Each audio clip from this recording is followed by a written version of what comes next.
Hello, travelers. Welcome to the Copper Fox Inn. Come on in, take a seat, and join us as we discuss Homebrew for Dungeons & Dragons 5th edition. My name is Thomas the Human Bard, and I am joined today by...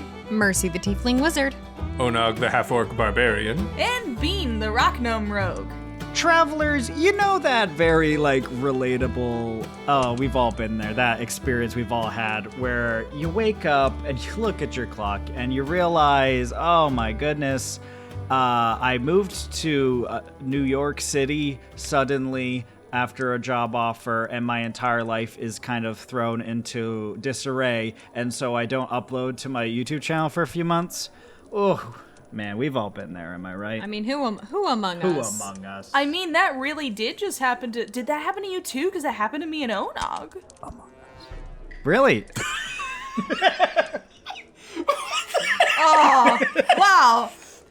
That's such a new, fresh joke, Thomas. Hot off the presses. Speaking of sticking with what is current and hip and happening, you know that game that just came out so recently? Definitely not months ago.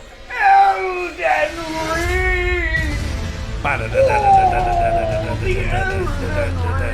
You are made in this. Hey, rude. I've been playing so much Elden Ring. I think one of my first playthrough character, I haven't finished through the game all the way yet. I have seen it, so I know what happens in it, but I've got 160 hours in on that character, and man, I'm loving it. It has been such a good game. I've really enjoyed it. It's the first Souls game in the Dark Souls, Bloodborne, Dark Souls, Sekiro from Software, in that vein of game that I've really committed to just actually pushing all the way through, finishing, doing all the quests for, finding all the secret bosses, and I'm having a great time with it. Yeah, it's the first one that I've really committed to getting through the whole character creation phase and then walking around for a minute. Yeah, it's funny, big steps for all of us. Your account has, I think, 30 or 40 hours on it, and you just finished character creation, I believe. Yeah. That is typically my process with games. I mean, it's got a great character creator. Plenty of people have made very funny, memorable characters. I mean, there's the classic Monster Factory-esque, McElroy Brothers adjacent horror show creations people do. But some characters that have been created have had such a lasting impact on the community that we have all sort of welcomed them almost into the canon of the game itself. They've become known far and wide, these player characters that were created. Opened our hearts and let them into our lives. Yeah, and rung the little bell and let them into our world in the game, how you summon them. Actually, you summon them by, cutting your finger off or something. It's a weird... Or you get a new finger? It's like you use a finger, but where you got it, unclear. Well, because that's where the ring goes? I No. haven't played this game. It's not that kind of ring. It is basically that vague level of word association We at gotta this watch point. how we Of talk it's about- fingers and rings and Something like and that. maidens and no maidens. We gotta and- watch how we talk about fingers and maidens, or we're gonna get demonetized. Well, first we'd have to be monetizable. First, we'd have to not be First, maidens. we'd have to be making any money. We can say whatever we want, baby. Yeah! Disney. Anyway, we'll there bleep that goes our out. sponsor. We'll bleep that out, don't worry. How Disney sponsors us. So, Bean. Yeah, I'm following.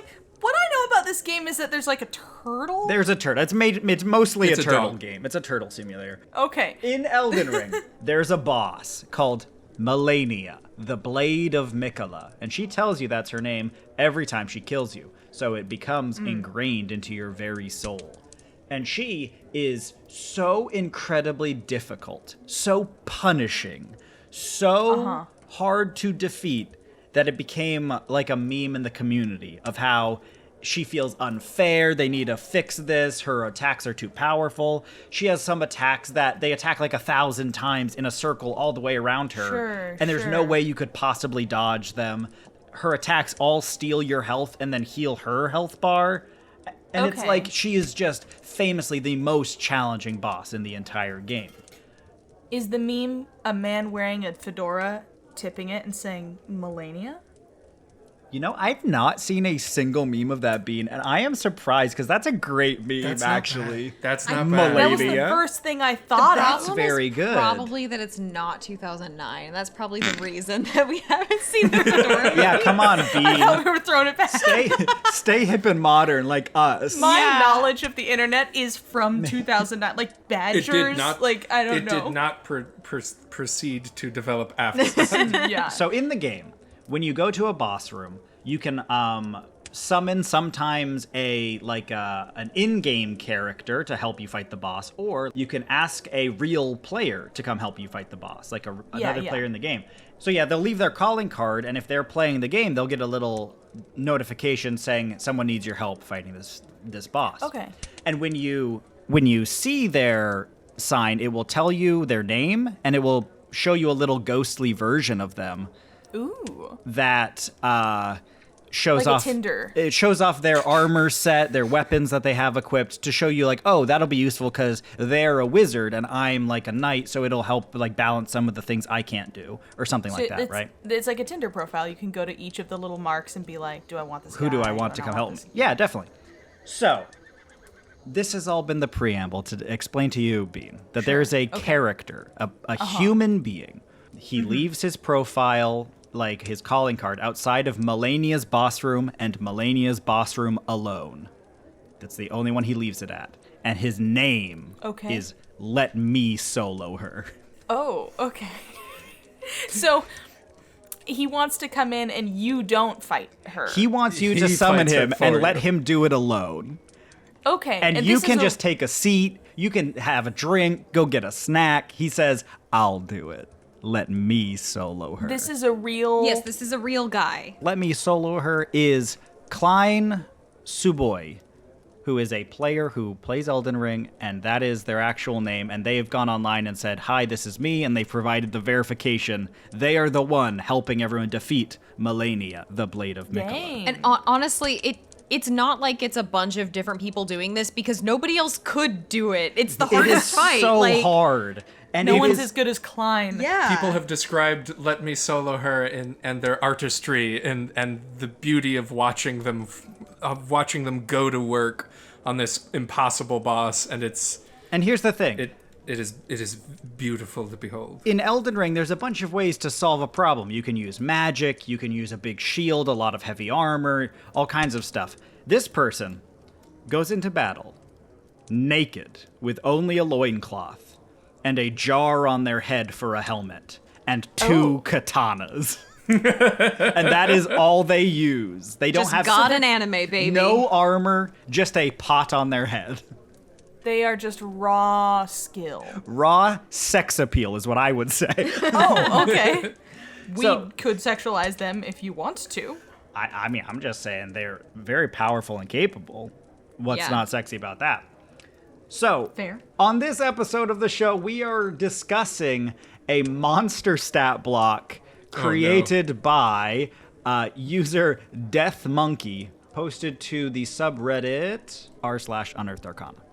And Death Monkey is spelled like Death Ivi Unky, but it's like a big M, like Death Monkey, that funky monkey. Let me describe this character to you with the opening text that they've written here on the monster stat block. Let me solo her. There's a quote.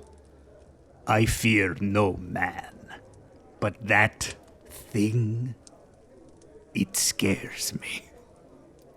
From Zugzur the Heavy. From Team Fortress 2. I think Is that from Team Fortress 2? well, that quote is from Team Fortress 2. I think they're attributing it to like a dwarf or like a dwarven warrior of some kind. Maybe. Warriors from across the Forgotten Realms tell tales of a warrior in hushed tones.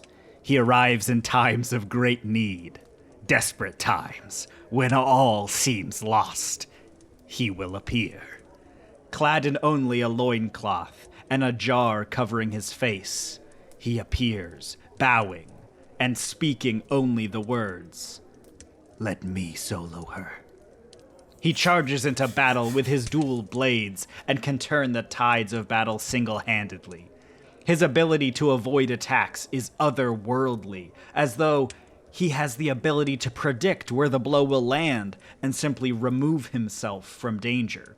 He ducks, dodges, dips, dives, and dodges from every swing, and waits for the perfect opening in his foe's attacks to strike. In one hand, a plain-looking uchigatana that carves great gouges into his enemies, while in the other, a crimson blade that projects arcs of cursed blood in burning swaths. Once he fells his foe, he dissipates, seemingly into thin air, leaving barely enough time to extend thanks for his aid. Dang. The crazy part about this is just a person, a real human being made this legend. Yeah, like, this sounds like a text in a D&D book about a fantasy guy, but this is a real person who's showing up with this amount of prowess. Yeah. I mean, it's pretty cool. It's very, very cool.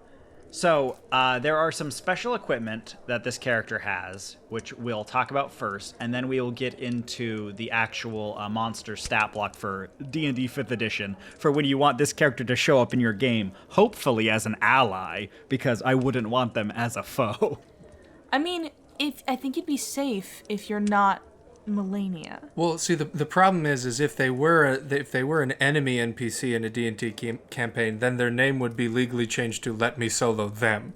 Let me solo you. Let me Parentheses, solo the player.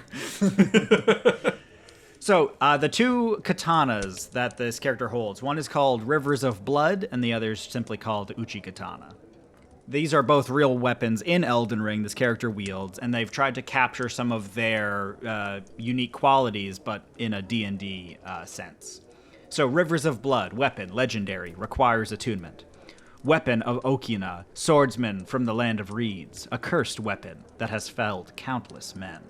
When Moog, the Lord of Blood, first felt Okina's sword and madness upon his flesh, he had a proposal: to offer Okina the life of a demon whose thirst would never go unsated. Hit points lost to this weapon's damage can be regained only through a short or long rest, rather than by regeneration, magic, or any other means. Ooh. Nice. You cannot heal wounds made with this weapon. I believe that is true of both of them, but maybe only this one. We'll see. When attacking with Rivers of Blood, interweaving slashes blend and seemingly hit more times than the eyes can perceive, greatly increasing the effectiveness of the attacks. When all melee attacks made with Rivers of Blood hit on your turn, or reduces a creature to 0 hit points with 1, you can make one melee weapon attack with Rivers of Blood as a bonus action. Okay, so it's like it gives you a pseudo Great Weapon Master feat. Yeah, if you take an enemy all the way down, or if you hit every single If you attack, hit with you get a all free of your one. attacks. That's cool. So it's got this sort of like unrelenting flow of combat concept to it, and then it's got this cursed blood, which means you can't heal from its wounds, which I really like. I like that these are separate, because this means that theoretically, perhaps after Let Me Solo Her appears, if your party makes a big enough impact, perhaps Let Me Solo Her could turn to your party and hand one of the weapons to you. Bequeath one of the and weapons. say, "You shall solo her now." No. The second weapon is the Uchi-katana. It is a weapon, is rare, it requires attunement. A katana with a long, single-edged, curved blade, a unique weapon wielded by the samurai from the land of reeds. The blade, with its undulating design, boasts extraordinary sharpness. Hit points lost to this weapon's damage can be regained only through a short or long rest, rather than by regeneration, magic, or any other means. So it's the same as the other one. So they're both like wounding weapons or whatever. Yeah, they both like whatever that leave, yeah. thing is. I would argue that most weapons are wounding. Well, okay, Bean. Okay, all right, Bean, all right, all right. all right. I found a way to contribute to the conversation.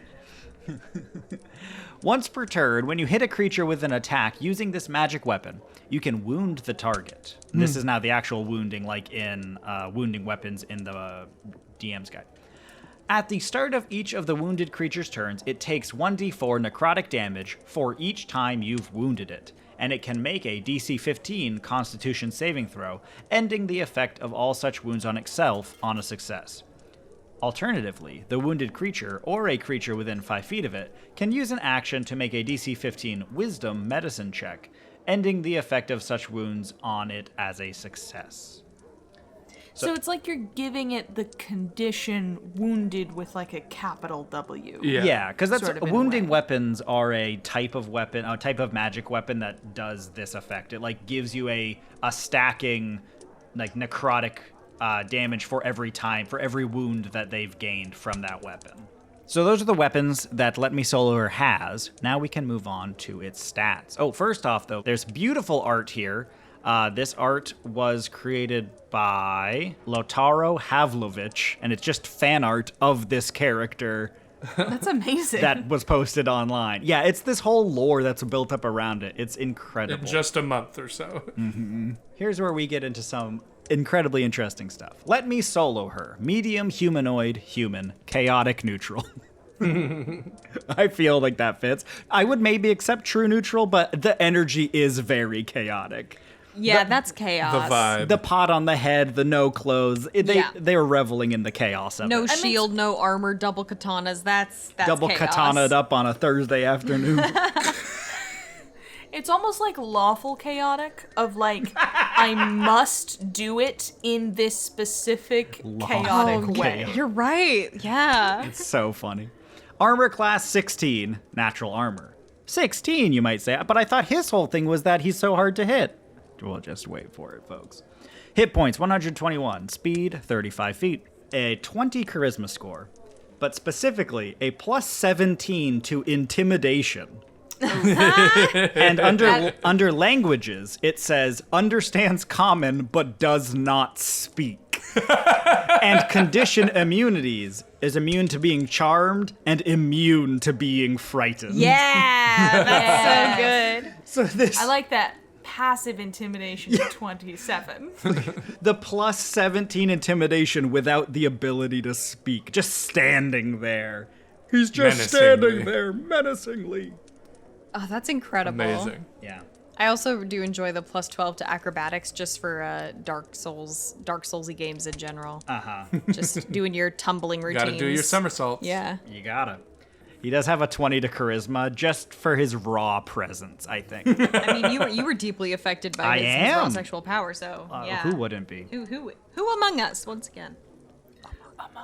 Avoidance. If Let Me Solo Her is subjected to an effect that allows it to make a saving throw to take only half damage, they instead take no damage if they succeed on the saving throw and only half damage if they fail. So similar to a bunch of other effects very similar to that, like the monk So one it's and the basically rogue one. evasion, but Evasion. for all things. But Yep. for all saving throws, yes. Corpse Piler. On their turn, Okay. when Let Me Solo Her hits with both attacks from their Rivers of Blood melee weapon or reduces a creature to 0 hit points with 1, they can make 1 melee weapon attack as a bonus action. Oh, so that's just the effect of the weapon? I think that's just doubling up the effects. That might be. That's interesting. When reading this earlier, I hadn't noticed that, but that is the listed effect of the Rivers of Blood weapon. Yeah. So maybe if you as a character were to gain its weapon, you would also You would gain get that as that part item. of it. That actually makes sense, yeah. That makes sense. So basically, functionally, it being here makes it an ability for this monster, but by including it on the first page, it makes it a weapon that you could loot or receive. Yeah. That would have that ability. Because I think tied that's to it. technically, like, we talk about templating and stuff like that. That's technically what you would have to do if you were making this a monster. Because the monster and the magic item are two separate rule sets. Yeah. Interesting. Legendary resistance 3 times a day. Nice. So legendary. If Let Me Solo Her fails a saving throw, they can choose to succeed instead. And remember, whenever they succeed on a saving throw to take half damage, they actually take none damage. So that legendary resistance is super helpful in those situations. None damage, left beef. None damage, left cake. beef. Left. You're right. beef Thank cake. you, Mercy, for your contribution this episode. Magic weapons. I'm here all week. Let Me Solo Her's weapon attacks are magical. Magic resistance. Let Me Solo Her has advantage on saving throws against spells and other magic effects. We're just giving them flat magic resistance, because why Amazing. not? Nimble Escape. Let Me Solo Her can take the disengage or hide action as a bonus action on each of their turns.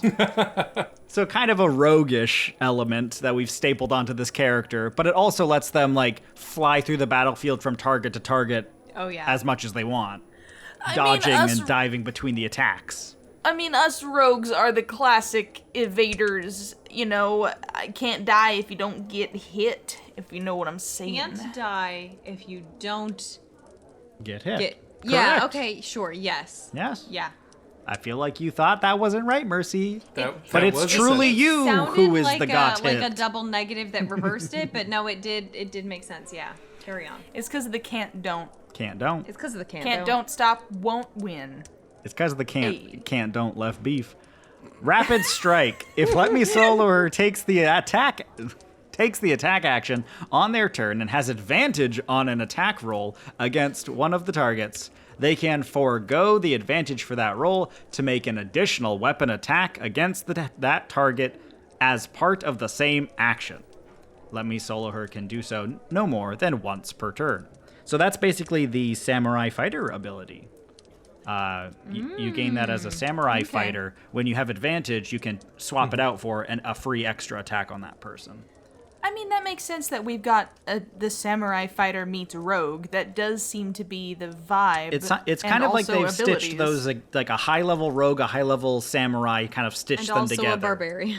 And a little bit of barbarian going on. Not in mechanics, but more in Comms. stat build. Like yeah. Strength before death. This is where the barbarian part comes in. Let Me Solo Her's fighting spirit can delay the grasp of death. If they take damage that reduces them to 0 hit points and doesn't kill them outright, like the, Orcish more than double resilience or whatever. No. Well, yes, the more than double, and then also things like the killing the you outright. disintegration Yeah. spell and stuff like that that say the Overkill target does dies. that, yeah, yeah. yeah. But if it's just they go Well, to technically 0 it hit doesn't points. say you die, it says you disintegrate, which it could be interpreted. Okay, Ona. They can use Some their glasses reaction. just appeared on his nose as he pushed them up. Rude. If they take damage that reduces them to 0 hit points and doesn't kill them outright, they can use their reaction to delay falling unconscious, and they can immediately take an extra turn, interrupting the current turn. Ooh. While they have Dang. 0 hit points during that extra turn, taking damage causes death saving throw failures as normal, and 3 death saving throw failures can still kill them. When the extra turn ends, they fall unconscious if they still have 0 hit points. So that's not the barbarian ability, but that is. It reminds me of like a zealot barbarian in I think concept. that is the high level samurai ability or something like that. Oh, is it? Yeah, I don't I thi- remember the high level samurai. Oh, I think Because you were right. the zealot barbarian one is if you die and you're still raging, you didn't. don't. Yeah. There is something. It doesn't matter how many death saves you have, as long as you're raging, you still Which- stay up. It is notable that once Let Me Solo Her uses this feature, they can't use it again until they finish a long rest. So they get that like once, like they can push off the bonds of death one time during the fight just to get that last hit in before they fade You can- away. You can only be a walking corpse once per day. Yeah. Yeah. There is something a interesting treat. there that Thomas and I have talked about just between ourselves before. Let us know if you have thought about this, or if you'd be interested in us talking more about this, maybe on a side quest or something. But I really do like the idea of giving someone the ability to sort of get that one last hit in as they die. Just for the drama, like just for this satisfying narrative element of that, and coming up with a mechanic more generally, maybe in just like how you run combat in your game that allows a sort of like final action, final last words, last action, instead of laying there perfectly still and quiet for 3 turns and then just softly dying. And I know mechanically that's like a bunch of half-orc Like- abilities and like special feats. Laying there still and quietly for 3 turns and softly dying is my favorite Radiohead song. yeah, that's beautiful. That's by Fall Out Boy, right? Oh yeah. But yeah, let us know if you've thought about that or implemented that, or if you'd be interested in hearing more about that, because this reminds me of that, and that it's not the same orcish resilience where it's just if you would hit to 0, you go to 1 instead or whatever. It's like no, you still die, you just get to attack one more time and then die. Like you have an Yeah. opportunity action, kind of. Like And- you have like an opportunity attack. Well, yeah, like I said, the like the Orcish Fury feat for half orcs specifically gives you that benefit, where if you are dying, you can use your reaction to get one last hit in. Oh, and then you still die and with that by- one? Well, I think it's like if you use your Orcish Resilience, but it is like you're at gotcha. 1 hit point, Sure. so you will die. And by getting one last hit in with Let Me Solo Her, you do mean getting one last 6 hits in, because actions, multi-attack. Let Me Solo Her makes 3 attacks, 2 with Rivers of Blood and 1 with their Uji Katana. So you might think, well, that's only 3, Thomas. You said 6. Well, if they have advantage, they can give themselves an additional attack. Right. Also, if they hit every hit with their Rivers of Blood, they can give themselves a free bonus action attack with it, which can bring up to like 5, I think. So that's almost 6. That's pretty good. So then, interestingly enough, with the rapid strike ability, you actually are incentivized to give that extra attack to the Uji Katana instead of Rivers of Blood, because Uji Katana doesn't matter if you miss with its attacks. You have to hit with all of the Rivers of Blood attacks. And so you actually want to take less attacks with the River of Blood so that you get the trigger to take the bonus action attack with Rivers of Blood. Yeah. And, I mean, the more Uji Katana strikes you get, the more of those wounds you're piling up. The more of those wounds you're piling on, yeah. And it then goes to describe Rivers of Blood and Uji Katana. Rivers of Blood, melee weapon attack, plus 12 to hit.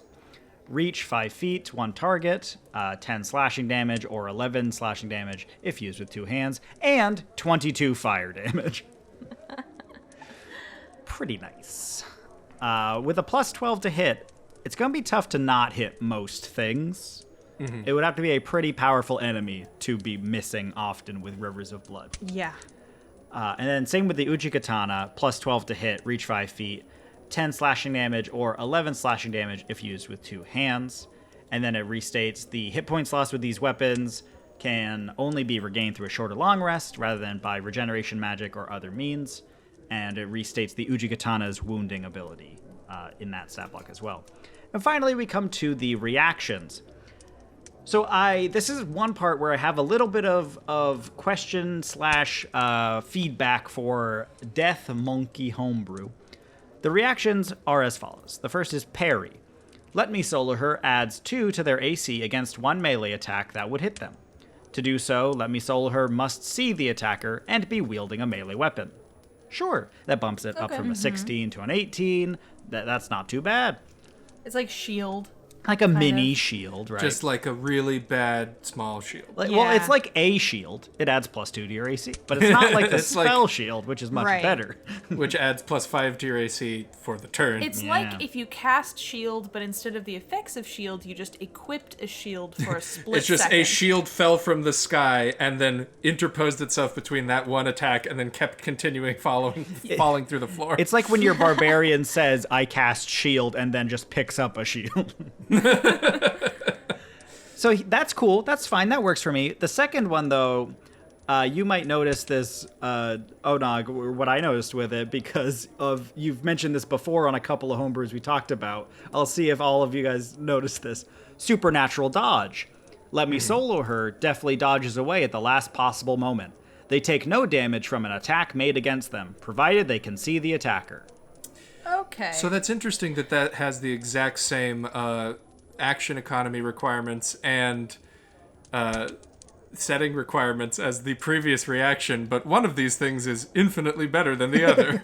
It's just the same one, but it's better. Yeah. I'm wondering if perhaps and this is not we're not trying to, punch down here at Death Monkey with this.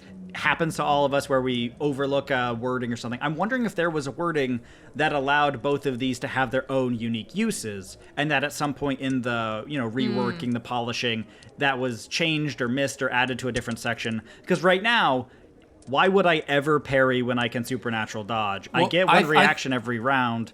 I'm just gonna use Yeah. that one every time. I think it's just that they just forgot to delete that part. Maybe. I think that's just what it is.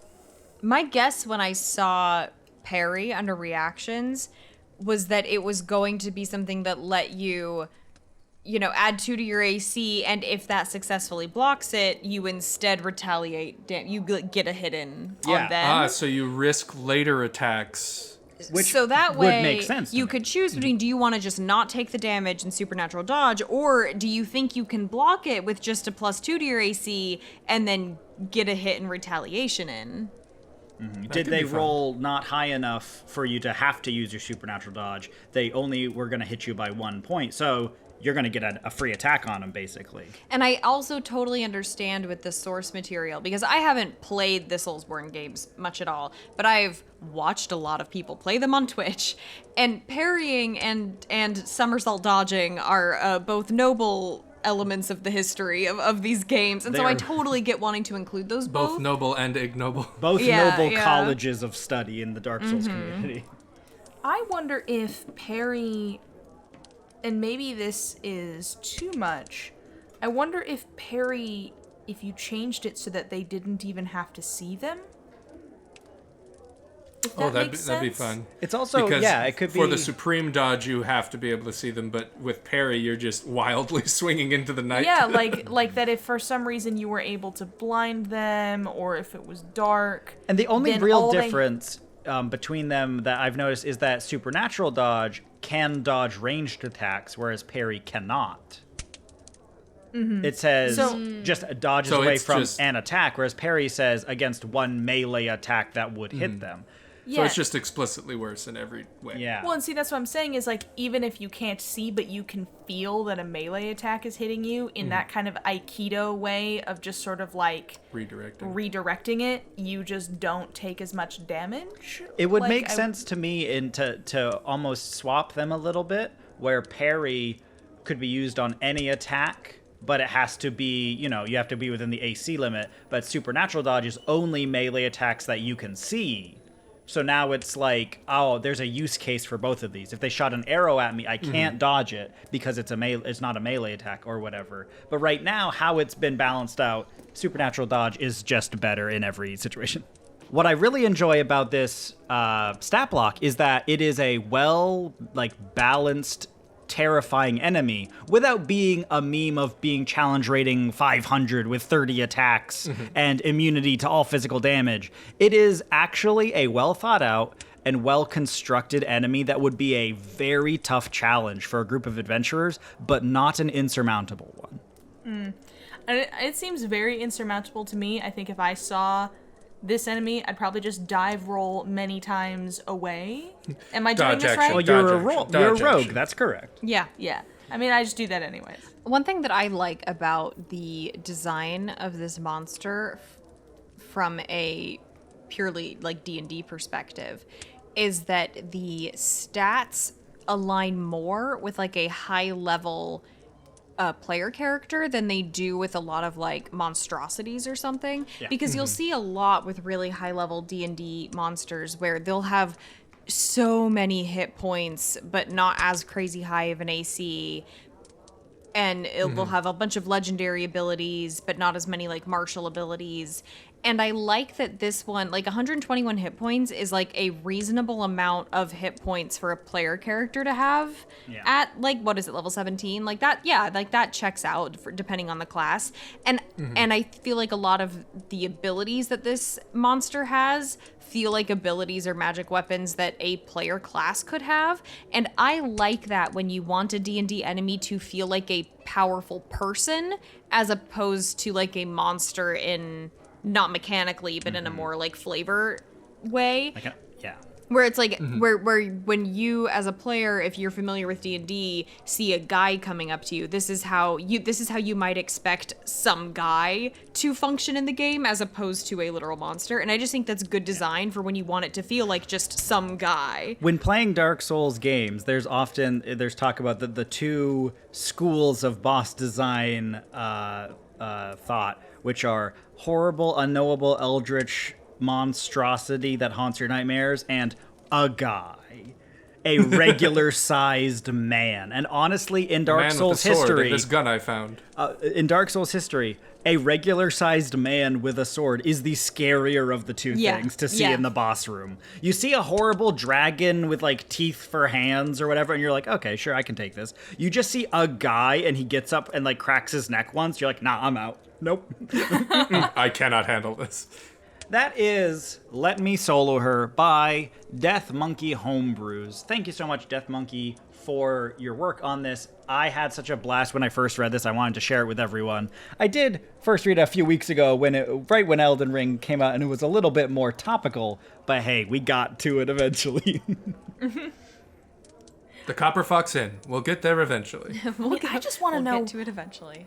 I just want to know what the jar is made of, because if he keeps doing dive rolls in circles like that, and it's not breaking. This jar is made of jar. See, I want the jar as like a droppable item. that Yeah. you can get. Unbreakable jar. It doesn't provide any stats. It just is an unbreakable You jar. pull it off his head, and he's covered in mayonnaise, and it was a alchemy jug the whole time. The ability that requires him to be able to see the attacker, He can see through the jar. He can see through the jar. then I won't make my joke, I guess. He can see through the jar. You might ask, how, Thomas? He can see through the jar.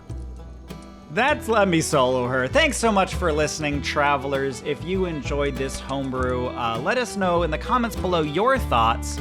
How would you introduce this character into your D&D game at your table? Are there any elements of the character that you would have designed differently? Let us know your thoughts down below. And remember to like the video while you're down there and subscribe to the channel if you want future Dungeons & Dragons homebrew discussion content live from New York City now. Hey, It's not live. We edit these. we are alive while we record them. We're the Saturday Night Live of D&D Homebrew podcast. In that we don't really rehearse, and sometimes it's very embarrassing.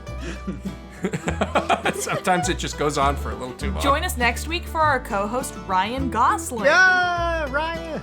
Join us next week. It's a player race of baby geese, and then one's named Ryan. And playing us out today, The Weeknd. The weekend. Thanks so much. We'll see you next time. Until then, keep on adventuring. Bye. And remember, adventurers, when you're among friends, you are among us. Have a good night. Good night.